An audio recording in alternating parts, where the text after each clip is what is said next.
తెనాలి ఘటన ఎందుకింత అన్యాయమైన ఘటన అని చెప్పి ఒకసారి లోతుల్లోకి ఒకసారి అందరం కలిసికట్టుగా పోదాం.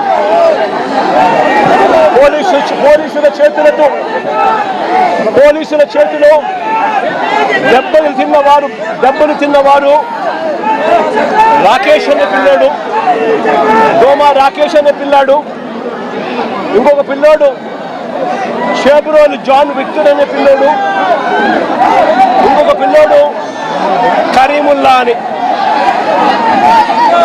దళితులు మైనారిటీ వర్గానికి చెందిన వ్యక్తి ఇంకొక పిల్లాడు.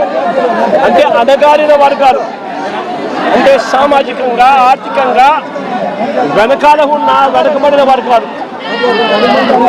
ఒకసారి ఈ ఘటన ఎలా జరిగింది అనేది ఒకసారి గమనించండి.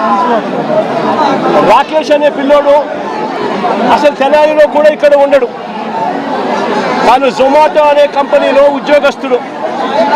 హైదరాబాదులో తాను పనిచేస్తూ ఉన్నాడు. హైదరాబాదులో పనిచేస్తూ ఉన్న ఈ రాకేష్ అనే పిల్లాడు, జొమాటో అనే కంపెనీలో పనిచేస్తూ ఉన్న ఈ రాకేష్ అనే పిల్లోడు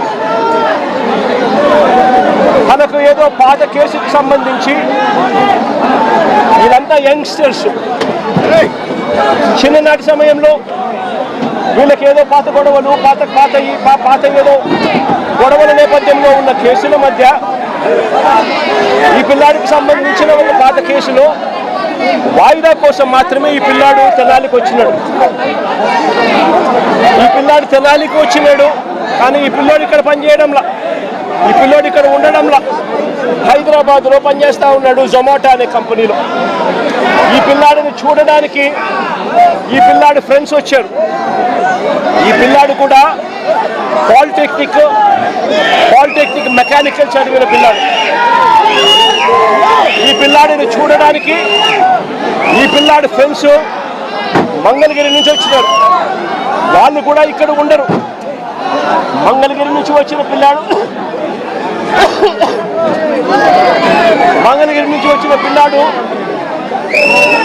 విక్టర్ అనే పిల్లాడు. ఈ విక్టర్ అనే పిల్లాడు జూనియర్ అడ్వకేట్.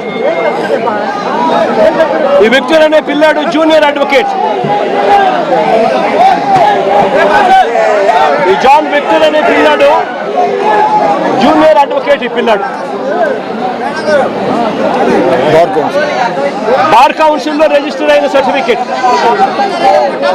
జూనియర్ అడ్వకేట్ గా ప్రాక్టీస్ చేస్తా ఉన్న ఈ పిల్లాడు చూడడానికి ఈ పిల్లాడు వచ్చాడు.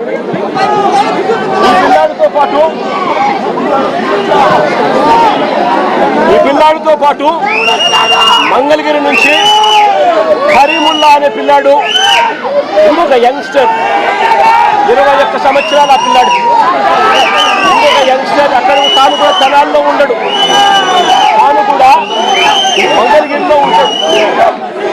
ఈ Babulal otherwise known as Karimullah ఒక మెకానిక్ పిల్లాడు. ఈ పిల్లాడు కూడా ఫ్రెండ్ కాబట్టి తాను చూడడానికి వచ్చాడు. వీళ్ళు ముగ్గురు స్నేహపూరితంగా కలవడానికి వస్తే ఇక్కడ వీళ్ళు వచ్చే టయానికి ఇదే ఐతానగర్లో అంబేద్కర్ విగ్రహం వద్ద అదే సమయంలో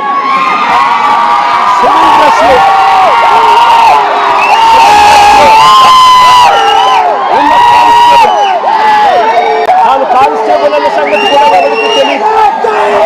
తాను సివిల్ డ్రెస్ లో తాను ఉన్నాడు.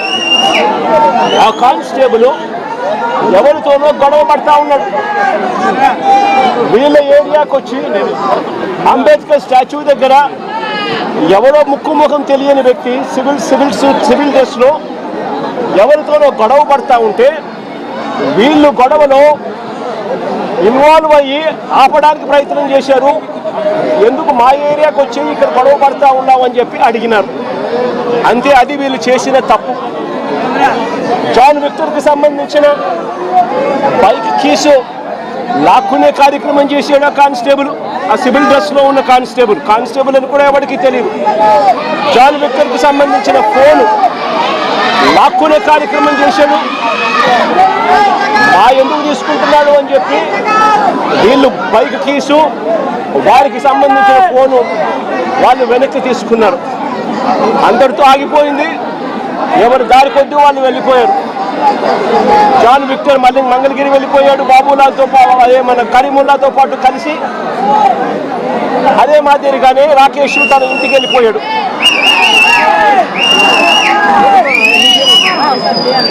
మళ్ళీ మరుసటి రోజు ఇది జరిగింది ఏప్రిల్ 24వ తారీఖున. ఏప్రిల్ 25వ తారీఖున అంటే మరుసటి రోజున ఎంతటి దారుణం జరిగిందో ఒక్కసారి గమనించమని అడుగుతా ఉన్నా.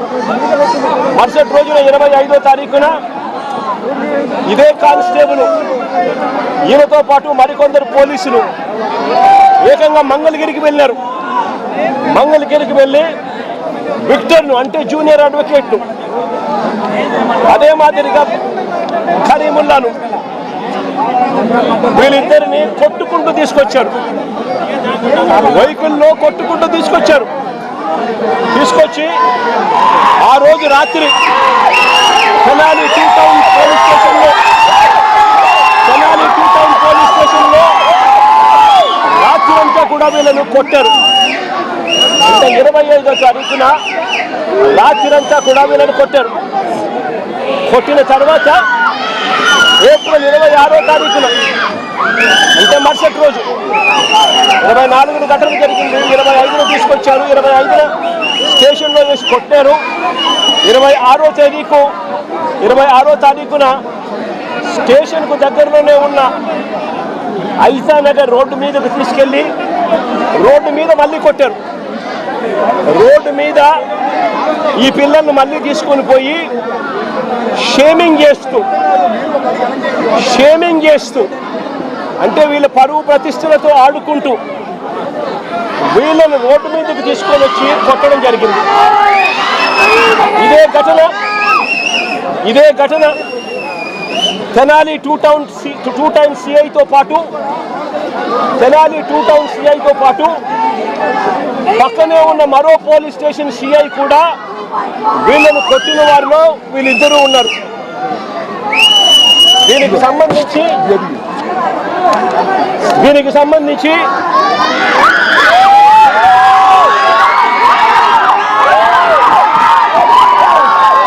ఆ రోజు అతి కిరాతకంగా నడి రోడ్డు మీద అతి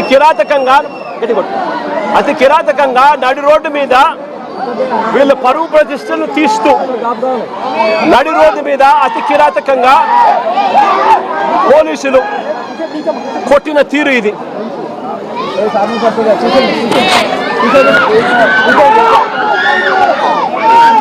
కాళ్ళకు తగిలిన బొబ్బలు కాళ్ళ మీద కొడితే కాళ్ళకు తగిలిన బొబ్బలు చూడండి ఎంత దారుణంగా ఉన్నాయో. ఇది జరిగిన తర్వాత మళ్ళీ స్టేషన్కి తీసుకెళ్ళి మళ్ళీ 27వ తారీఖున అంటే మరుసటి రోజు మళ్ళీ ఐతానగర్ లింగారం సెంటర్లో అంటే ఇంకొక రోడ్ సెంటర్లోకి మళ్ళీ 2వ రోడ్ సెంటర్లోకి మళ్ళీ తీసుకెళ్ళి పట్ట పగలే మళ్ళీ రోడ్డు మీద రెండోసారి కొట్టారు. రోడ్డు మీద మళ్ళీ రెండోసారి అతి కిరాతకంగా కొట్టారు. కొట్టడమే కాకుండా 3 రోజుల నుంచి వీళ్ళు స్టేషన్లోనే ఉండారు. వీళ్ళు పోలీసులు అదుపులోనే ఉండారు. 25వ తారీఖున తీసుకొచ్చారు. 26వ తారీఖున వాళ్ళ దగ్గరే పెట్టుకున్నారు. 26వ తారీఖున రోడ్డు మీద కొట్టారు. రాత్రంతా వాళ్ళ దగ్గరే పెట్టుకున్నారు. 27వ తారీఖున మళ్ళీ ఇంకో రోడ్డు దగ్గరికి తీసుకొచ్చారు. అంటే 3 రోజులు వాళ్ళ అధీనంలోనే ఉన్నప్పుడు వీళ్ళు నడి రోడ్డు మీదకి తీసుకొచ్చి విక్టర్ జోబీలో అంటే జూనియర్ అడ్వకేట్ జోబీలో ఒక కత్తి వీళ్ళే పెట్టి ఇద్దరు విఆర్ఓలను అక్కడికి పిలిచి మారణాయుధం విక్టర్ జోబీలో ఉన్నట్టుగా పంచనామా రాసుకున్నారు. నేను అడుగుతా ఉన్నా, 3 రోజులు మీరు స్టేషన్లో పెట్టుకున్నారు.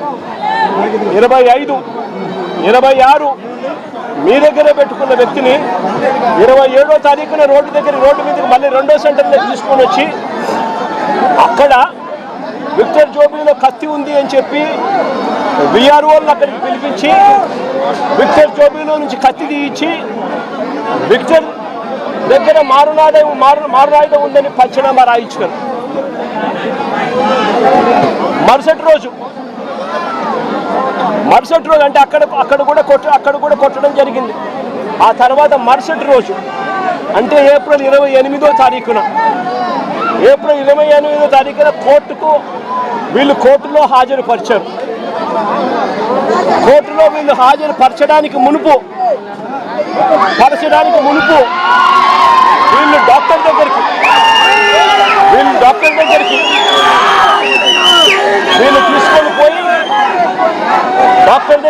తీసుకొని పోయి డాక్టర్ దగ్గర వీళ్ళు ఇంత దారుణంగా దెబ్బలు తగిన వ్యక్తులు ఇంత దారుణంగా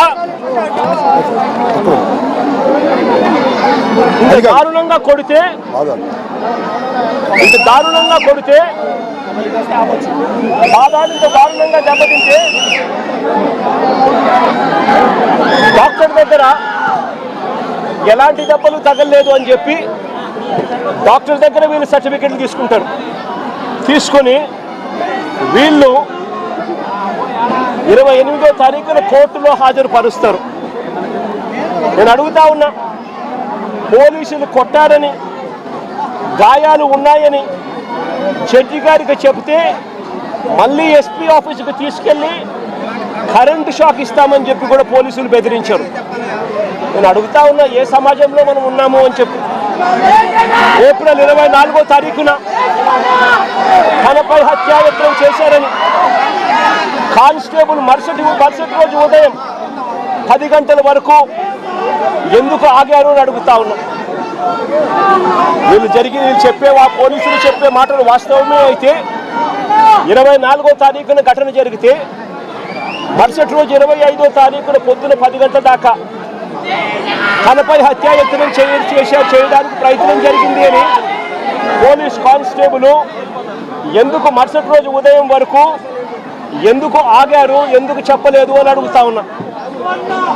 పైగా ఈ పోలీస్ స్టేషన్ కేవలం కిలోమీటర్ దూరంలో ఈ అంబేద్కర్ విగ్రహానికి ఎక్కడైతే ఘటన జరిగిందో అక్కడికి కేవలం కిలోమీటర్ దూరంలోనే పోలీస్ స్టేషన్ ఉంది.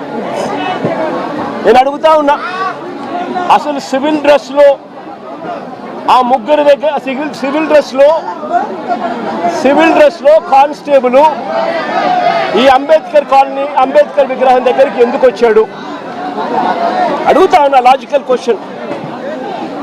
వచ్చిన ఈ కానిస్టేబుల్ ఈ ముగ్గురు పిల్లలతో ఎందుకు గొడవ పడ్డాడు అని అడుగుతా ఉన్నా.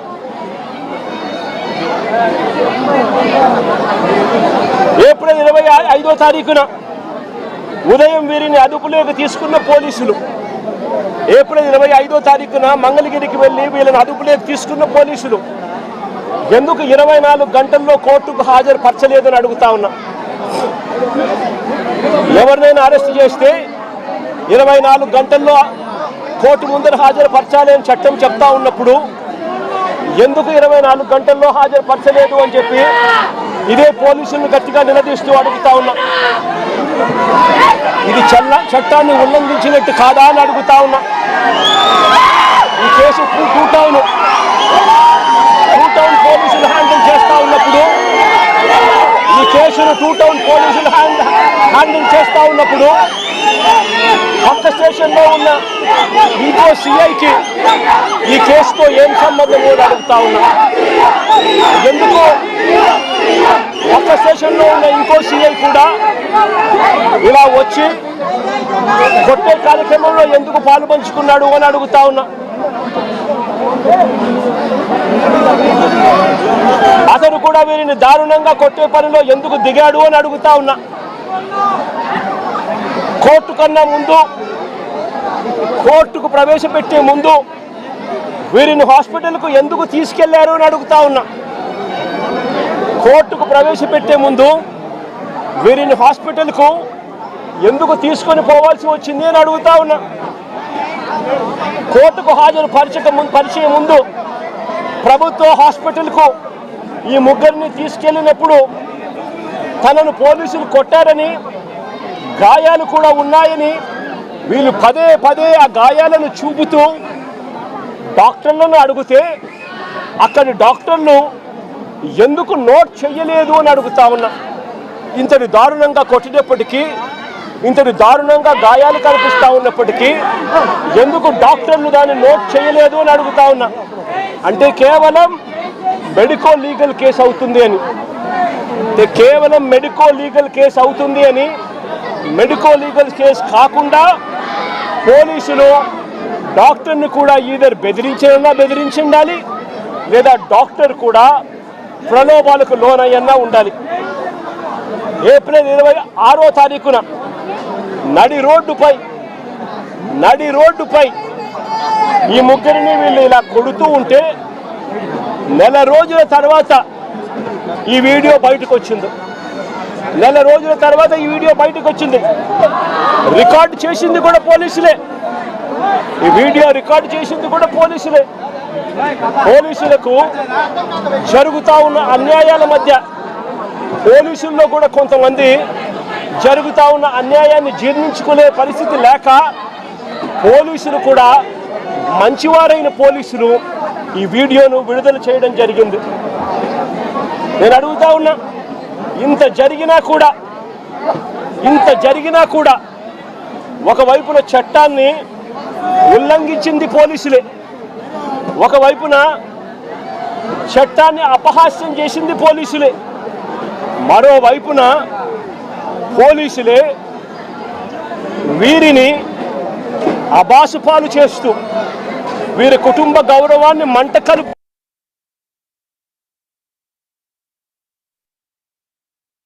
వీరి మీద ముద్ర వేస్తూ ఉన్నారు. వాళ్ళు చేసిన పనిని జస్టిఫై చేసుకునే దానికోసం ఈ పిల్లల మీద వీళ్ళు ముద్ర వేస్తూ ఉన్నారు. సంఘ విద్రోహ శక్తులుగా, నేరస్తులుగా, గంజాయి బ్యాచ్గా, రౌడీలుగా వీళ్ళ మీద బురద వేసే కార్యక్రమం చేస్తూ ఉన్నారు. నేను అడుగుతా ఉన్నాను ఒకటే, ఆ పాత కేసులకు దీనికి ఈ ఘటనకు ఏం సంబంధమో అని అడుగుతా ఉన్నా. వీరి మీద ఏదైనా గతంలో ఏదైనా కేసులు ఉండొచ్చేమో నాకు తెలియదు, కానీ ఆ పాత కేసులకు ఈ ఘటనకు ఏం సంబంధమో అని అడుగుతా ఉన్నా. ఈ ఘటనలో జరిగింది ఏమిటి అని అడుగుతా ఉన్నా. ఈ జరిగిన ఘటన పాత కేసులకు ఏం సంబంధం అని అడుగుతా ఉన్నా. ఈ ఘటనలో ఏకంగా దౌర్జన్యంగా వాళ్ళ ఇళ్ళకి తీసుకొని పోయి, వాళ్ళ ఇళ్లలో నుంచి వాళ్ళని లాక్కొని వచ్చి, వాళ్ళని దారుణంగా కొట్టి, రోడ్డు మీద కూడా కొట్టి షేమింగ్ చేసి వాళ్ళని ఇంత దారుణంగా చేస్తూ ఉన్నారు. నేను అడుగుతా ఉన్నాను ఒకటి, ఇలా వక్రీకరించి వ్యక్తిత్వ హరణలు చేస్తూ తప్పును ఒప్పుగా చూపించే ప్రయత్నం చేస్తూ ఉన్నా ఇదే పోలీసులను అడుగుతా ఉన్నా, ఇక్కడే ఉన్న పోలీసులను అడుగుతా ఉన్నా. విక్టరు ఒక న్యాయవాది, జూనియర్ అడ్వకేట్ కాదా అని అడుగుతా ఉన్నా.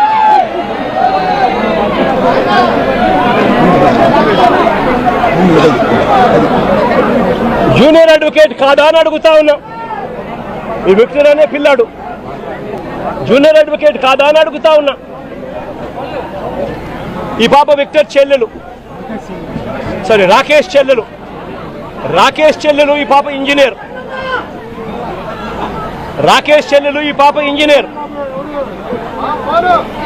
రాకేష్ కూడా పాలిటెక్నిక్ మెకానికల్ చదివినాడు. అంటే వీళ్ళ కుటుంబాలు చదువుకున్న కుటుంబాల్లో నుంచి వచ్చిన వాళ్ళు మరి ఇలాంటి వాళ్ళ పరువును తీస్తూ నడి రోడ్డు మీద వాళ్ళను కొట్టడం అన్నది, వాళ్ళను పబ్లిక్ షేమింగ్ చేయడం అన్నది ధర్మమేనా అని అడుగుతా ఉన్నా. నిజంగానే పోలీసులు చెప్తాన్నట్టుగానే వీళ్ళు ఇంతటి దారుణమైన బ్యాక్గ్రౌండే కనుక వీళ్ళకు ఉండింటే, పోలీసులు చెప్తా ఉన్న మాటలు వాస్తవమే అయి ఉండింటే, నేను ఒక క్వశ్చన్ సూటిగా అడుగుతా ఉన్నా. అసలు మంగళగిరి తెనాలి వారు కూడా కాదు ఇక్కడ, తెనాలి వారు కూడా కాదు ఇక్కడ, వీళ్ళు మంగళగిరి వారిని తెనాలికి తీసుకువచ్చి ఇక్కడ కొట్టారు అని అంటే దాని అర్థం ఏమిటి? మంగళగిరి వారిని తెనాలికి తీసుకొచ్చి ఇక్కడ కొట్టారంటే దాని అర్థం ఏమిటి? అంటే దాని అర్థం పోలీసులు చెప్తా ఉన్నటన్ని అవాస్తవాలు అని చెప్పడానికి ఇంతకన్నా నిదర్శనం అవసరమా అని అడుగుతా ఉన్నా. మంగళగిరి వాళ్ళని తెనాలికి తీసుకొని వచ్చి తెనాలి పోలీసులు కొట్టారు అని అంటే దాని అర్థం మంగళగిరిలో ఉన్న వీళ్ళపై ఉన్న కేసులు పెద్ద కేసులు కావనే కదా దాని అర్థం. అవన్నీ వక్రీకరిస్తూ వీళ్ళు ఇప్పుడు వాడుకుంటున్నారనే కదా దాని అర్థము. మరో వ్యక్తి కరీముల్లా మెకానిక్. అసలు ఈ పిల్లాడు 21 సంవత్సరాలు. ఈ పిల్లాడి మీద ఎలాంటి కేసులు లేవు, అసలు ఎలాంటి కేసులు లేవు ఈ పిల్లాడి మీద. ఇంకో ఆశ్చర్యకరమైన విషయం ఏమిటో తెలుసా? ఈ ముగ్గురి మీద కూడా అంటే రాకేష్ మీద, విక్టర్ మీద, కరీముల్లా మీద, ఈ ముగ్గురి మీద కూడా రౌడీ షీటర్లుగా ఎప్పుడు రౌడీ షీటర్లుగా వీళ్ళని నమోదు చేశారో తెలుసా? ఈ ఘటన జరిగిన తర్వాత ఇది పెద్దగా అవుతూ వస్తా ఉందని తెలుసుకున్న తర్వాత వీళ్ళని రౌడీ షీటర్లుగా, ఈ ఘటన జరిగిన తర్వాత వీళ్ళని రౌడీ షీటర్లుగా చేశారు.